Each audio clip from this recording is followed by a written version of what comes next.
Gente, boa noite. É muito legal ver tanta mulher na plateia. Muito bacana mesmo para falar de tecnologia. Como a Paula falou, a gente sabe que a gente é minoria aí, então obrigada pela presença de todo mundo. Eu estou muito feliz de estar aqui, junto dessa mulher incrível que ela vai se apresentar daqui a pouco também. Vamos lá. Então, o tema da nossa talk é Design System, um caminho necessário para escalar. Eu queria entender aí de vocês, quem já trabalha com Design System na empresa atual, levanta a mão. Tá, minoria, boa. Fechou, deixa eu ficar aqui nesse cantinho. Vamos lá. Então, só para me apresentar, meu nome é Ana Júlia, eu sou PM aqui num squad chamado de Core UX, que basicamente o principal escopo é tocar o Design System. E eu sou a Vanessa, sou Product Designer aqui na Loft e trabalho no squad de Legal, que atende hoje o time jurídico da Loft. Opa, desculpa. Então, vamos lá. Para a gente falar de Design System, eu queria contar uma historinha que é a escala. Então, como que a Loft aí está escalando durante esse tempo de existência, que é mais ou menos quase 2 anos. Então, 2019 foi um ano de muito crescimento para a gente. Só para vocês terem uma ideia em números, isso aqui, o primeiro gráfico é o número de transações, e quando eu falo de transações, eu falo tanto de compra de apartamento, então, quando a Loft está adquirindo aquele apartamento para colocar na plataforma, tanto venda de apartamento para o consumidor. Então, a gente cresceu 13 vezes o número de transações. Isso é muito alto para uma empresa com pouco conhecimento nesse mercado, né, que está atuando há tanto pouco tempo. E, quando a gente olha o número de lofters, que são os números de funcionários, a gente cresceu 5 vezes do primeiro trimestre de 2019, e a gente vai fechar aí, né, com 5 vezes a mais nesse primeiro trimestre de 2020. Então, a gente cresceu muito, tanto em número de transações quanto em número de lofters. E 2020 a gente começou com uma nova rodada de investimento. Eu acho que quem está acompanhando viu todas as notícias, mas basicamente a gente tornou o mais rápido unicórnio do país, o que acho que mostra o quanto que a gente está escalando rápido. Então, algumas notícias aqui. E, naturalmente, essa escala traz alguns problemas. Ela é muito bacana, obviamente a gente está ganhando muita atração, muito rápido, mas ela traz problemas internos para a operação. Tanto para o produto como para a companhia como um todo, né? Então, por exemplo, a gente pode falar de overlap, que é sobreposição de trabalho, várias pessoas atuando na mesma frente sem saber, por exemplo. Então, a gente aloca nossos esforços por uma mesma funcionalidade, por uma mesma solução. A gente começa a falar de inconsistência também quando a gente fala de produto. Então, por ter sobreposição, acaba que 2 designers acabam trabalhando na mesma solução, gastando tempo para fazer uma mesma interface. E, obviamente, a gente acarreta em falta de velocidade, né? A gente quer ganhar velocidade muito rápido, a gente está no mundo que é matar ou morrer, basicamente. A gente tem dinheiro no baú e a gente precisa fazer essa engrenagem aí funcionar. Só que a gente acaba perdendo velocidade por essas questões de escala. E aí a gente olha um unicórnio fofinho aqui, né, bem bonitinho, só que a gente quer ser esse minotauro aqui. E esse slide ficou um tempo aqui na Loft para todo mundo ver que a gente não está satisfeito com esse status de unicórnio, né? A gente quer ser muito mais e o ano de 2020 é isso. A gente precisa, de fato, tracionar o negócio. E como que a gente resolve parte desse problema? Enfim, tem N problemas que a gente pode elencar aqui, mas parte desse problema a gente consegue resolver com Design System.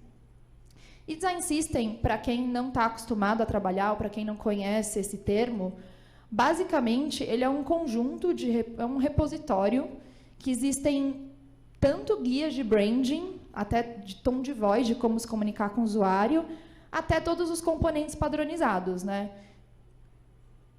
Esse é o nosso Design System, a gente batizou de Copan. Ele é, obviamente, uma homenagem aí a um edifício icônico de São Paulo. Quem é de São Paulo, obviamente, conhece o Copan. Como a gente está no mercado imobiliário, nada mais justo do que batizar com uma grande homenagem. E essa é a nossa missão, nossa visão do nosso produto. Então, atender designers e desenvolvedores que precisam de agilidade e facilidade do dia a dia e trazer consistência e autonomia para a gente experimentar e criar com mais rapidez. Então, o Copan existe para isso, tá? Então, só para tangibilizar um pouco mais o que existe no Copan, né? Então, a gente tem algumas definições. Então, tipografia, qual que é o tamanho, espaçamento, enfim, sombras, N coisas que vai fazer essa interface ter mais consistência e qualidade. Aqui, por exemplo, são alguns componentes, até que a Keiko comentou, que eles utilizaram no Hack Day. Então, basicamente, é um Lego, né? Você vai pegando as pecinhas e vai montando aí de acordo com os guias e os estilos. E o Copan, hoje, ele não é um único repositório. Então, a gente sabe que o Copan ele serve para designer e desenvolvedor. O desenvolvedor, ele tem uma documentação que está numa web page, ele tem uma biblioteca que ele baixa no Bitbucket para utilizar no código.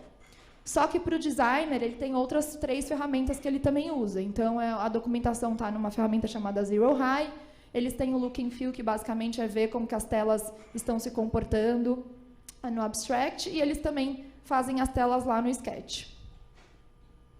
E aí, como que foi esse processo de implementação e criação do Design System, né? Eu gostaria de falar muito que foi dessa maneira, né? Que a gente foi do A para o B nessa linearidade, mas foi basicamente assim. Então, ainda tem sido, acho que é um desafio constante. Eu estou na Loft há 4 meses e a gente ainda está tomando muitas decisões em relação ao Design System. Então, basicamente, não foi linear mesmo, ponto. Ainda estamos tentando acertar o processo de cocriação e colaboração. E, recentemente, isso faz o quê? 2, 3 semanas, a gente pivotou o projeto para utilizar uma biblioteca externa. Então, basicamente, quando você faz um Design System, você pode criar todos os componentes do zero, então, de fato, idealizar eles e codar esses componentes do zero, ou você pode usar bibliotecas externas que estão abertas de outros design systems para customizar e colocar com o seu tema. Então, o que a gente fez? A gente resolveu utilizar o Material Design, que é o design system do Google, que é aberto, e a gente agora está numa fase de entregar o básico, né, para as pessoas, depois de alguns meses.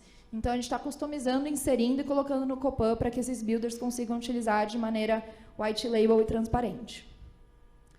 E a gente está querendo criar realmente um processo de colaboração que funcione. Hoje o Design System ele é um organismo vivo, ele não tem começo, início, meio e fim, então ele é um organismo que vai se ajeitando conforme as novas definições de brand. Então, eventualmente, vamos supor que a Loft não seja mais laranja, seja rosa.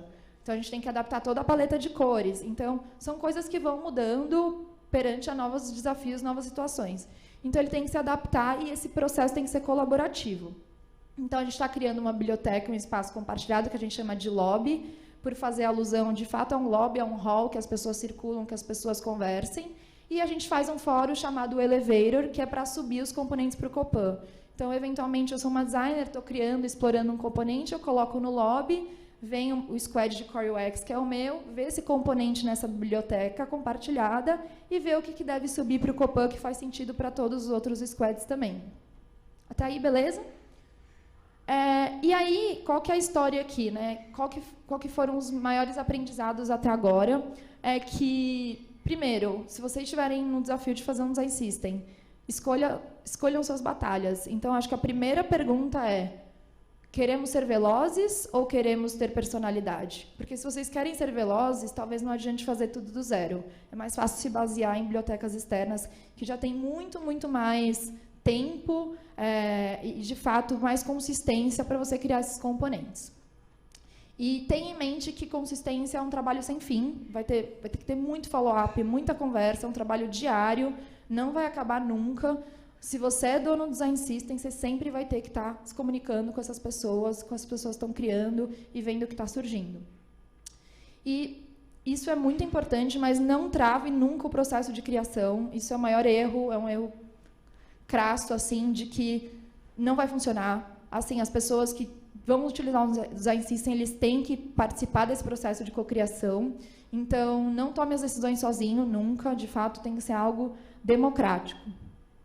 E, para complementar e para finalizar, os designers eles são peça-chave. Então, se de fato tem alguém que você precisa colocar do teu lado e ter o buy-in desse produto, são os designers. Sem os designers, o seu Design System não vai para frente, você não vai escalar o seu negócio e você não vai virar o minotauro que você está querendo ser. Eu acho que muito perto do que a Ana fala nesse último tópico, é que, de fato, sem os designers colaborando, o design system não sai, não tem como.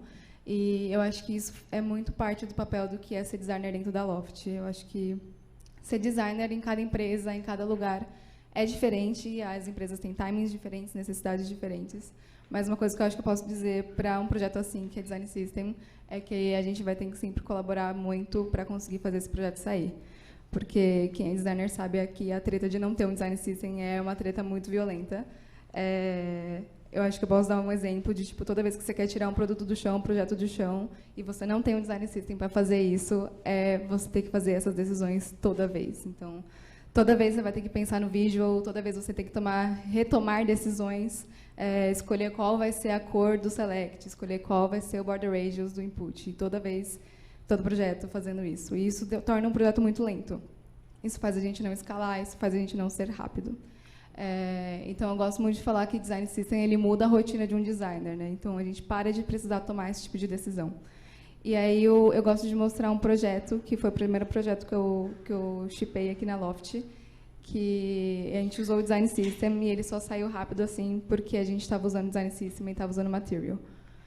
Esse projeto é o Arena. O Arena é um sistema meio complexo para o time de jurídico. Ele é tão complexo tanto de front, como de back, como de decisões de negócio, de usabilidade. O time jurídico hoje usa ele para fazer as nossas diligências, nossas análises jurídicas, para fazer as transações da Loft saírem. Sem ele, a Loft também não estaria com esse monte de transação. E a gente fez o Arena em 2 meses. E quando eu digo 2 meses, não foi 2 meses só de tela, não foi só 2 meses de fazer handoff, foi 2 meses produzindo. Aqueles 2 ali são do squad, eles são de prova. A gente shippou o projeto em produção em 2 meses. E foi incrível. E a gente fez mais de 70 telas lá dentro, e óbvio que a gente não shippou 70, isso são porque a gente teve 70 telas em exploração. Então, a gente fez esse sistema várias vezes, diversas telas, diversas explorações, que eu acho que está muito ligado com a velocidade que a gente ganha. A partir do momento que a gente tem componente que a gente pode testar mais, a gente pode criar complexos em cima disso, e isso faz com que a gente explore mais rápido. E isso sobra mais tempo para a gente ser mais criativo. Então, existe uma perspectiva de que quando você tem um design system, você vai ficar travado naqueles componentes, você não vai conseguir fazer coisas inovadoras, ou você vai só ter que seguir os bloquinhos que já estão feitos no look and feel. Eu acho que não é isso, eu acho que existe ainda muito espaço para crescer, tanto que nossos elevators e nossos lobbies, a gente conversa muito sobre como pegar os componentes que existem hoje para poder criar complexos e tomar essa decisão junto. E eu acho que essas decisões são melhores do que a gente ficar tendo que retomar decisões repetidas dentro de produto. Então, não fique com aquele eguinho de designer de que quero fazer um negócio inovador, diferentão. Pense, talvez, que usar o Design System, fazer a tela, testar e fazer de novo, e fazer isso de forma rápida, porque o componente está pronto, vai ser muito melhor para o seu produto. E ser mais estratégico, sobra tempo. Então, se eu não tivesse o Copan para fazer o Arena, eu muito provavelmente demoraria, sei lá, 4 meses para fazer ele, ao invés de 2. E não sobraria tempo para conseguir ter um papel mais estratégico dentro do produto. Então, com o tempo que me sobrou, a gente fez isso, e eu acho que isso é algo que eu estou vendo de todos os designers dentro da Loft, que a gente está mais perto de operação, a gente está mais ligado com a esteira deles, e a gente fazendo dinâmica, a gente interando com eles, fazendo shadowing, para realmente entender, de engajar o produto que a gente entregou, de fazer a vida deles realmente ser melhor aqui dentro.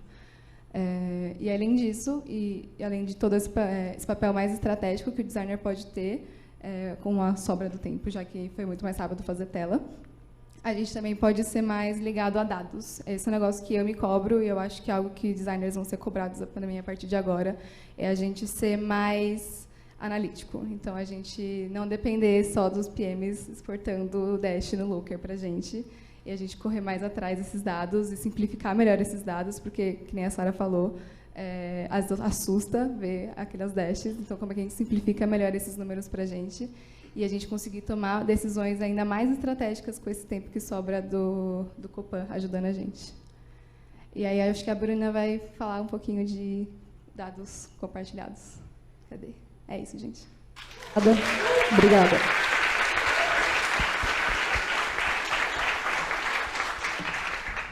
Boa noite, gente. Eu